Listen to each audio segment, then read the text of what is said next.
Genevieve, let me start off with you.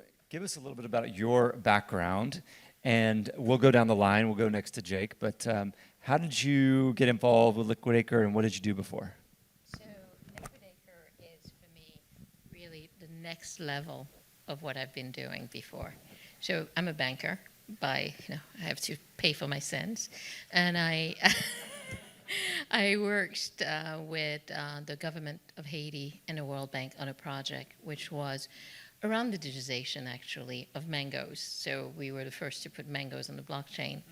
And I had the epiphany not a while ago about that. That's a real world asset. It just terminates after a while. You eat it, and it's good. And with Liquidacre, what I like is the approach in terms of creating not only the ability for everyone to participate, but also participate. We tend to think of real estate, I own real estate. But that real estate can do things like grow food. It can grow power. It can have rental. So instead of holding the real estate, I own the return that will be generated for this. And it can be either because, if we look at what's happening, there's less and less money available through IDFs. So governments are now having to protect themselves. So how can we actually bring that liquidity into this project and also create wealth in another way by creating investment that makes sense? And that's really what I'm doing with Liquidacre. Very exciting. We'll dive into that a little bit more. Jake, how about you? Yeah, so as you mentioned, principal at Digital Ascension Group. We are a multifamily office that specializes in digital assets. We are currently the only RIA in the world that manages crypto exclusively, 0 to a little under $500 million in 10 months, all crypto, primarily XRP. I know there's a couple of people out there that like XRP. But yeah, so I made a bunch of money in digital assets in 20 and 21. I went to school for finance, didn't really use it in my job at the time, and was doing some M&A consulting, and jumped into the stock market. I don't know if you guys took the chance in 2020 to make some money, but I saw the fall as an opportunity, so I dove in, didn't get the bottom, just bought some blue chips, rode those back up, and when I looked at de-risk, I found crypto. I was watching a debate between Peter Schiff and a Bitcoin guy, and I don't remember who the Bitcoin guy was, but Peter's continued to stick around and poo-poo on Bitcoin. So anyway, after I figured out what this technology was and what it did, I understood why everybody was crazy about it in 2017. My brother had turned like $5,000 into almost 200 grand and then didn't sell it and rode it all the way back down. But after I had, made some strategic bets, did pretty well, I started looking for professionals that could help me manage my estate and my wealth, and started reaching out to a bunch of those people here across the US, and found the 15 people we work with now, and then got on Twitter and started talking about how I was mitigating taxes and setting things up to be successful for the future in my estate, and everybody gave me a deer in the headlights look, like I didn't know you could do that for crypto. And some people were nice enough to make some introductions to some family offices, which we started consulting for. And then over the last 2.5 years, we've grown the firm to where it is today. But yeah, I'm very familiar with the technology. We also have a syndication platform that we run. I'm the CEO of that corporation called Syndicately. And we do end-to-end fund administration for SPVs, which I think is another avenue for tokenization. It's a security, right? But it's going to be a derivative of whatever the underlying product is, whether that's private equity or real estate, could be an M&A transaction, hell, it could be a horse or a plane that people syndicate. But it's a legal securities offering that you could then tokenize and provide liquidity to, which I think will probably happen before we have NFTs, digital titles, I think are gonna take just a little bit longer versus derivatives in the securities market. So again, appreciate you having me here, Lee, and excited to be part of the panel. Did you guys catch that? He said he was de-risking, so he got into crypto. I was like, you just kind of subtly threw that in there. Depends on what you're in, whether it's risky or not, right? And you guys have been acquainted with Alex because he just gave that excellent keynote, but I will give you a chance, Alex, to talk a little bit about your background. Thanks. Is good. I'm on.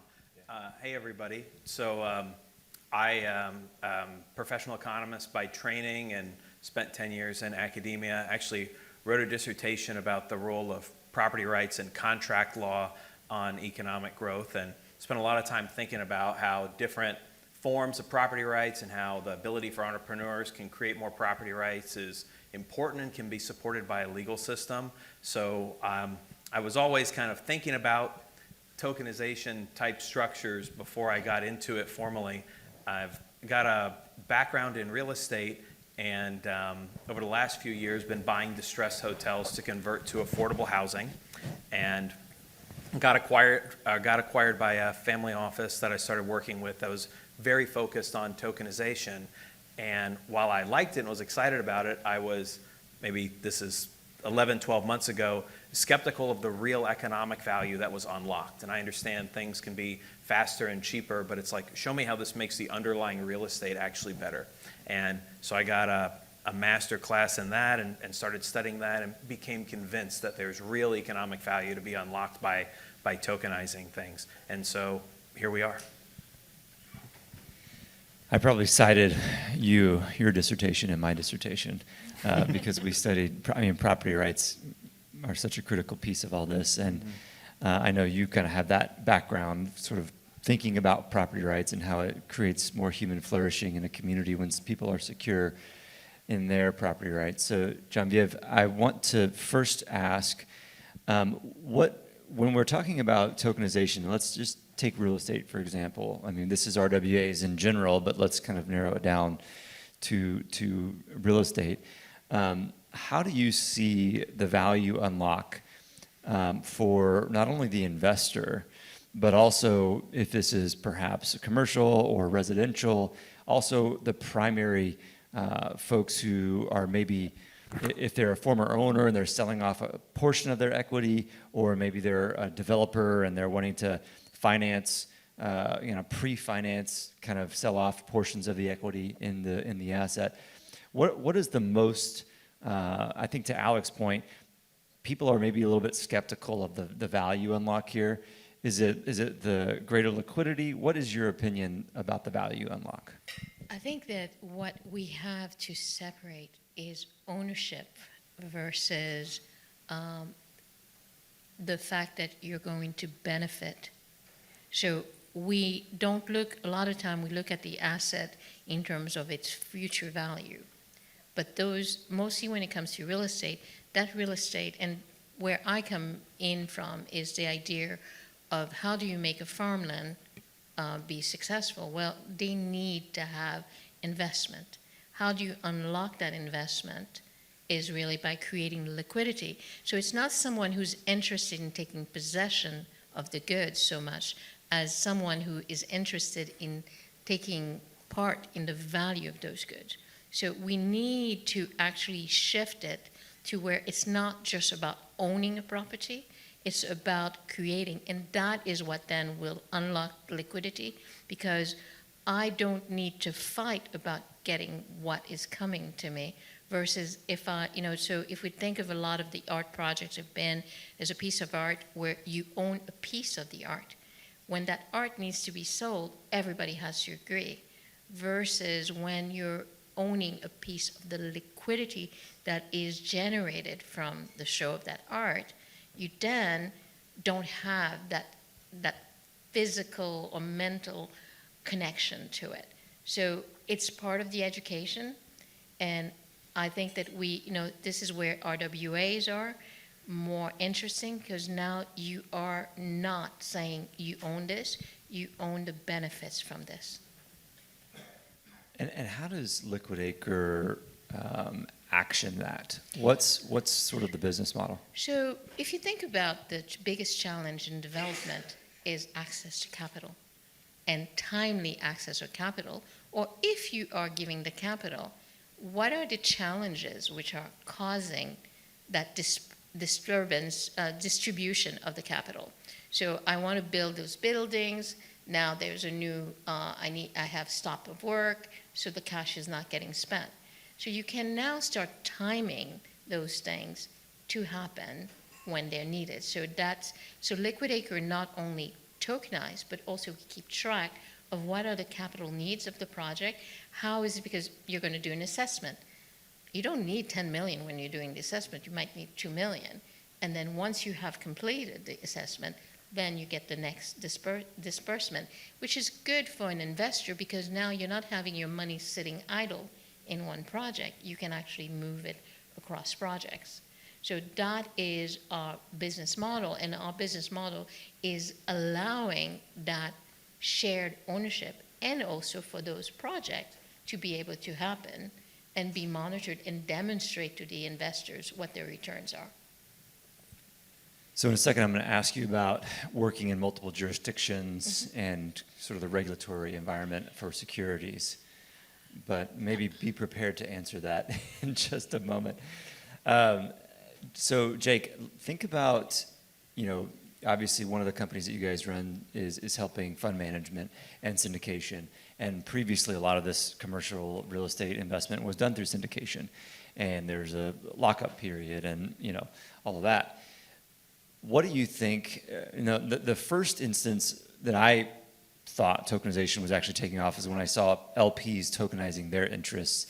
But then we always got to that problem of, well, are you going to tokenize, can't really tokenize the GP interest. And what about the operating agreement? Like, are we tokenizing more than half? What if one token holder buys more than half? Are they then, do they become the sort of the operator at that point? How do you guys think about that?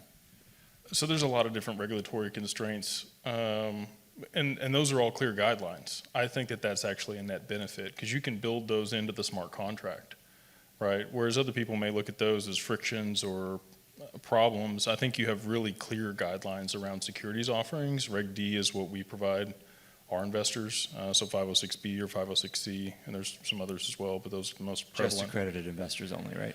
Well, so we actually have an You can have a small percentage of that. Yeah, 506B, you can have up to 35 non-accredited investors, and there's a longer lockup period when you do it that way. So there's all of those constraints that exist out there that don't exist in DeFi, right? Like people, and this is a friction that I have with our LPs and our hedge fund, and we've made it as liquid as we can, but we still got to follow those constraints, right? So I think that to your point originally, and your point from the last presentation here, once the stable coins come to meet the other side of this, that's when there's going to be enough liquidity for depth in an order book.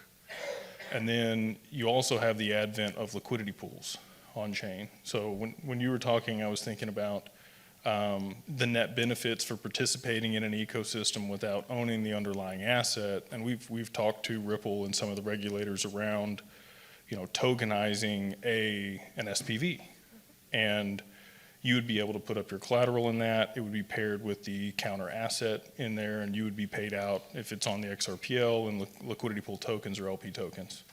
And that would be the interest that you would garner, and you could pull your money back out at any time. Again, if it's governed by securities law, you're still going to have to meet those specific requirements associated with that. And that's the other reason I think that this advent's going to happen before you see the adoption of NFTs or digital titles. There's a lot of frictions, to your point, and what you've done for property rights. That just a lot of those titles and deeds are paper in file cabinets in courthouses. So anyway, this is a much faster to market solution with clear regulations around it. And I think once we do have the advent of stable coins, there'll be a lot of people that want to participate and earn a yield, because you're not going to be able to do that natively just holding the stable coin. You're going to have to put it to work somehow with the way that the regulation has been written. So I'm excited for the next couple weeks here. Hopefully we get that regulation. We do start to see a lot of this prosper when it comes to RWAs. Yeah, Alex, same question over to you. How is GradeX thinking about that? Obviously, you guys have a global mandate. You're thinking about tokenizing property globally. There is that operating agreement challenge. The GP is always going to be the GP, right? That's right. So I don't mean to confuse people, but we're not actually tokenizing the real estate ownership itself, right? There is a an entity that receives all of the profits from the property, and that is what gets tokenized. So you're receiving all of the economic benefits of real estate. But that's kind of what people are investing in anyway, right? Yeah. Like this is very similar to what a REIT does, a real estate mutual fund does, et cetera. So I don't think that it's that, it gets the investors their goals. So if somebody wanted to unlock liquidity from their property, they retain ownership, they've got full control still, the bank is not, right, there's no counterparty risk with the bank, they retain all of the depreciation benefits, et cetera. They're getting liquidity in exchange for sharing part of the cash flows with the investors. That's how we're doing it also. And that sounds similar to Liquid Acre. And I gave you a heads up I was going to ask this question, and I'll probably punt this to Alex too. Operating in all these jurisdictions where, as Jake mentioned, even just the U.S. securities law is kind of a nightmare, but you're operating in Haiti and Panama and El Salvador. Yes. I actually think that we need to operate here in the U.S. to be able, this is our homeland, so we need to be able to define how it's going to be. And even though some of the speakers have been talking about the innovation not being there in America, it's a freedom of thinking of different ways that you may not find, unfortunately, because of different constraints in other countries. But what happens is that we can't go there and think that what we do in our country is also going to be acceptable, or the bias that we have as to what the impact that they're trying to make will be very different. So as such, we see ourselves as being local and global. So yes, it makes it more difficult, but it also assures better success. We like to think that technology is built to do everything the same way. You can't put a car with the same tires that you put on New York City street into, let's say, Haiti, because you're not going to get more than 5 yards. So we have to think about that as we build solutions. So jurisdictional question over to you, Alex.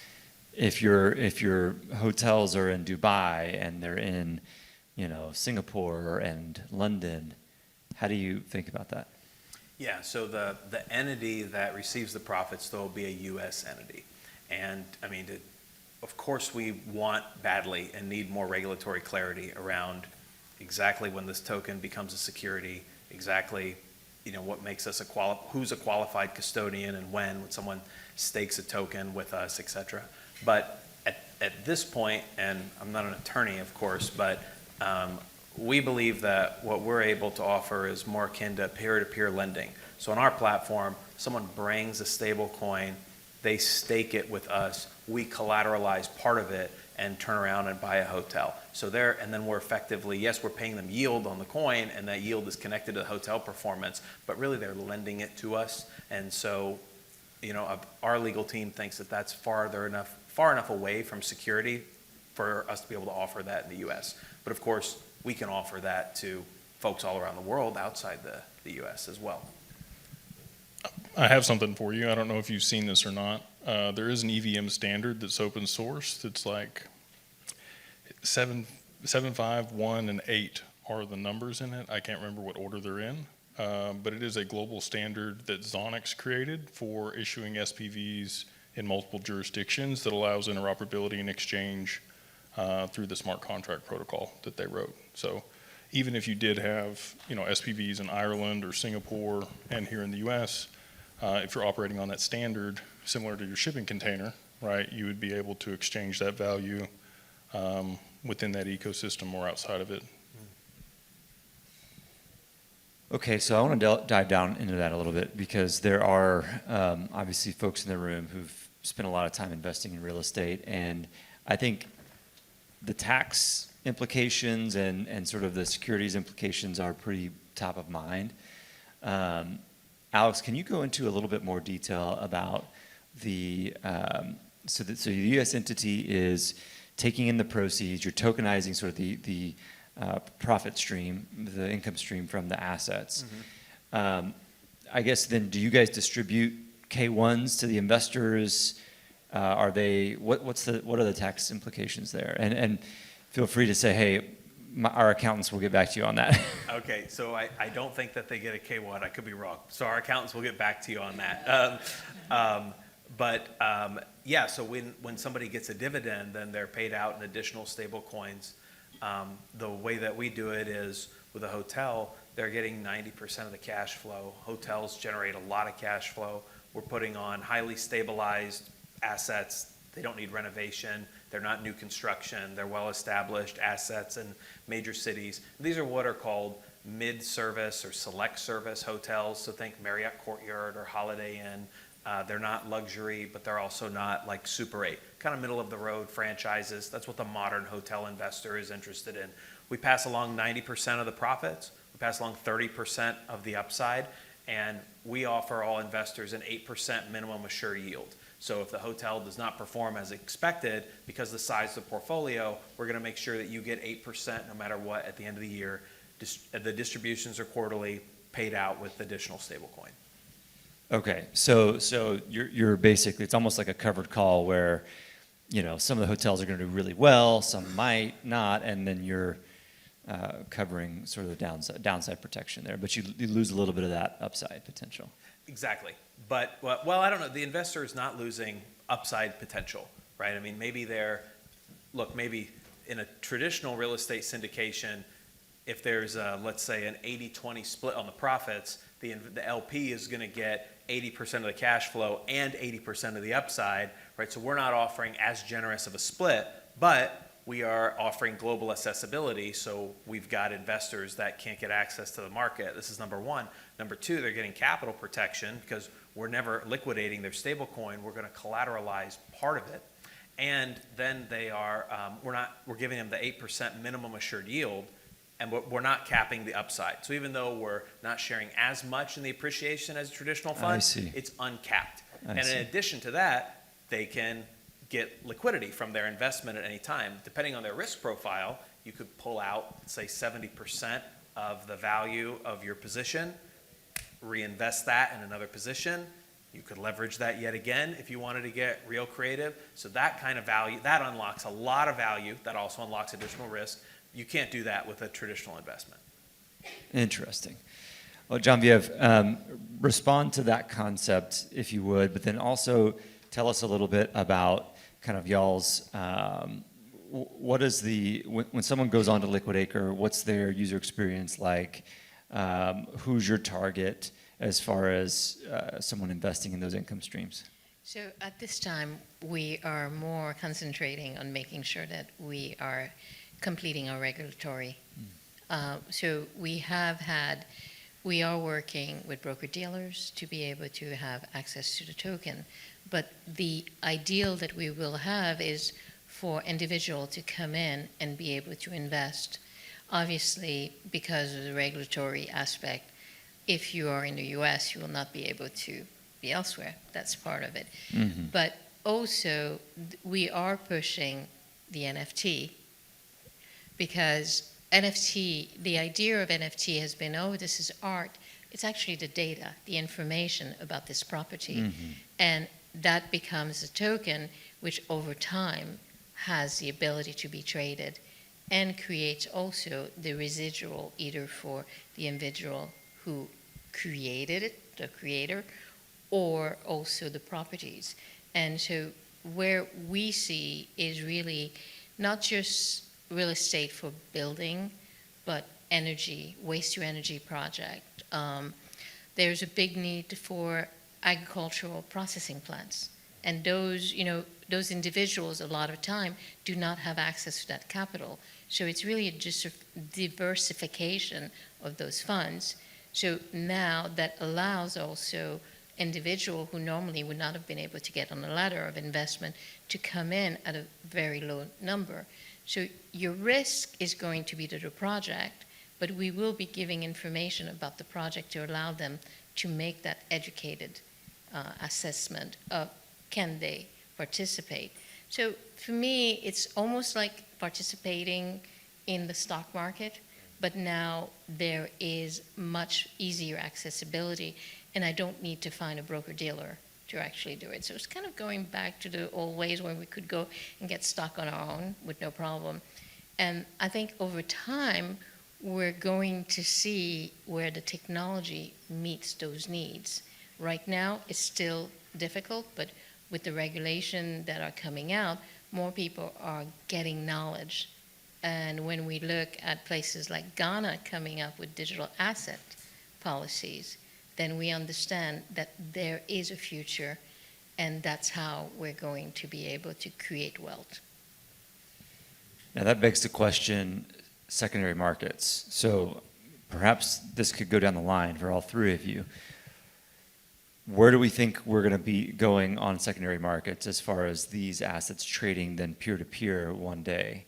It's obviously not, the first thing through the gate, but do you think it will eventually get there? I think so, but it's going to take time. You've got to know. It's like, I remember the first advent of emails. Everybody now has a Gmail address, but at the beginning there wasn't, so you didn't understand how it works.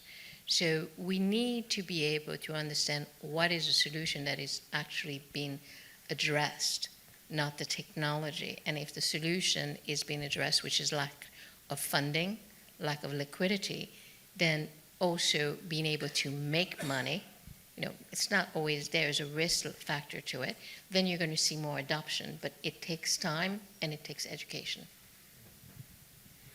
Yeah, so I don't know if it's a unique perspective on this, but I'm pretty confident that most of the issuance of these securities tokens or NFTs or whatever it's going to be, where you have a primary marketplace, are going to be in private permissioned ecosystems where there's counterparty trust, right? So a lot of the time, like you see, and this already happens, if you're in Silicon Valley, you have proximity, you might know somebody, they get you in on a deal.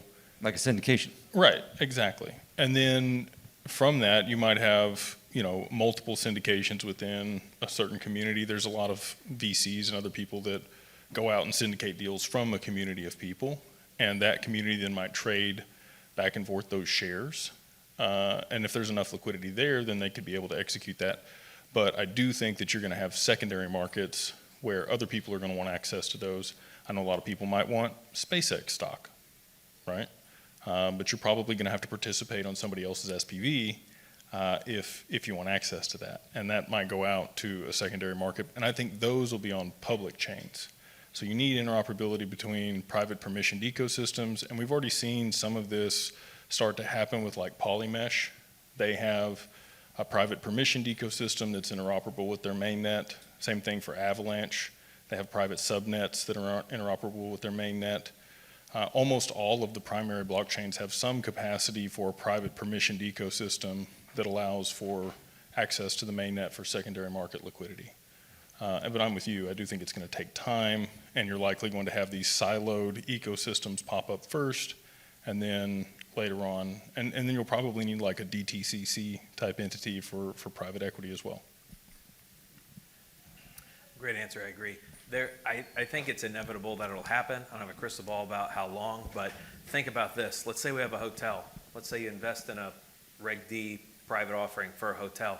The value of that asset's not marked to market on any day or frequently. So combine the ability to mark that to market with the ability to have real-time data getting fed in about occupancy rates or labor costs or different property tax changes, events in the area, right? That's just a trader's dream, to be able to have that kind of information with the assets that weren't traded and weren't marked to market that frequently. So there's going to be huge demand to trade that kind of thing, and that'll make the market a lot more efficient, and that'll also unlock liquidity for the token holders. So that's going to happen. I was going to say, though, one of the things I think that needs to happen is the blockchain technology in itself also needs to mature. At this time, we're not able to hold enough information. So if I have that property, I can't actually put all that data on chain and make it available when needed.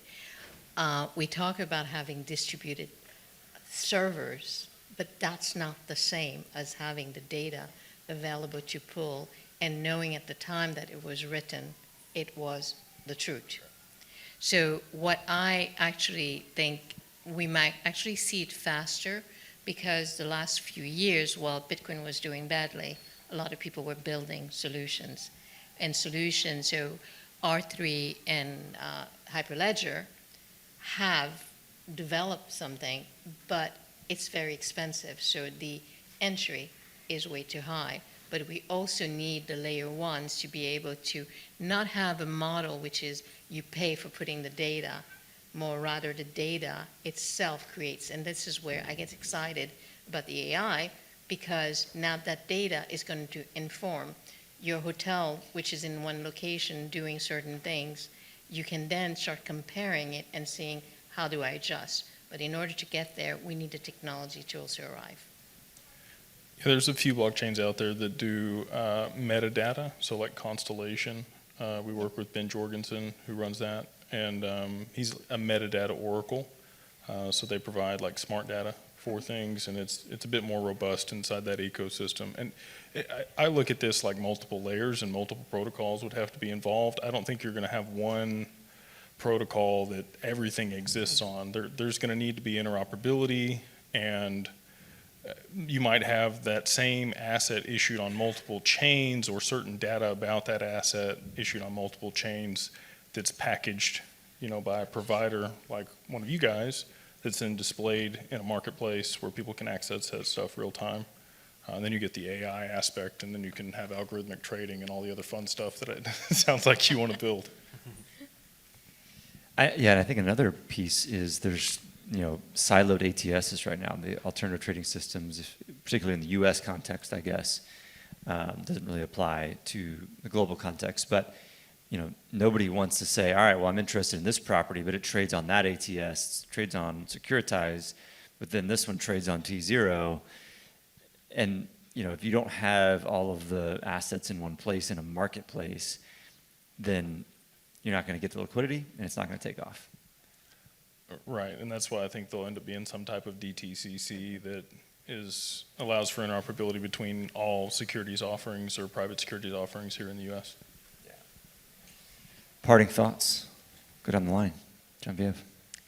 It's very exciting what's going on. I mean, just being here also actually does legitimize the roadmap that we're seeing, where we are not just looking at exchange of value anymore, but exchange of real asset, which creates opportunities, and removing the barriers to being able to understand very quickly. Because as was told, if the deed is sitting in the middle of somewhere and you have to find it, and you get to a ripped up paper, so really looking forward to the journey. Yeah, I just want to say thank you guys for coming out and enjoyed being on the panel. Parting message would just be that there's going to be a lot of wealth created, either by investing in these digital assets, or building on-chain, or investing in corporations that are building on-chain. There's a ton of different applications, and I think it's going to disrupt basically every industry out there. I don't think there's going to be anything that's untouched by blockchain or tokenization of real-world assets or AI, a lot of the stuff that's been discussed here. And you probably have some expertise in a certain area. It seems like there's a lot of real estate expertise in this room. But if you can find what makes sense to you in the space, and you have a strategic edge in that area, and you're able to double down either through building or buying or investing, I think that a lot of people here today are probably going to do a lot better than most people out there because you're already interested. So kudos to you guys for being here, and excited for all the wealth that this room's going to see. Very well said. I have very little to add to that, other than when I'm talking to people, I find that I don't even have to use kind of the jargon of crypto and tokenization anymore, because now it's increasingly less about using this cool new technology and more about the economic benefits are just so obvious, right? So if I'm talking to a hotel owner, or I'm explaining to someone what we're doing, I say, hey, there's no such thing as a HELOC on an apartment building or a hotel. And banks don't allow a lot of leverage on a hotel for a lot of good reasons. We can unlock liquidity there. Like there's a financial product that does not exist right now that we get to be the first movers on. So it's a highly inefficient market that's real value creation, and it's really exciting to be a part of that. It's also just exciting to be able to offer investment opportunities, dollar-backed in the greatest economy in the history of human existence, to people all around the world. And it's almost unimaginable what's going to happen to our capital markets and real estate when everybody around the world's got access to that. I mean, think of the type of projects that it'll be all of a sudden feasible to build just because now there's capital available. Y'all join me in thanking our panelists.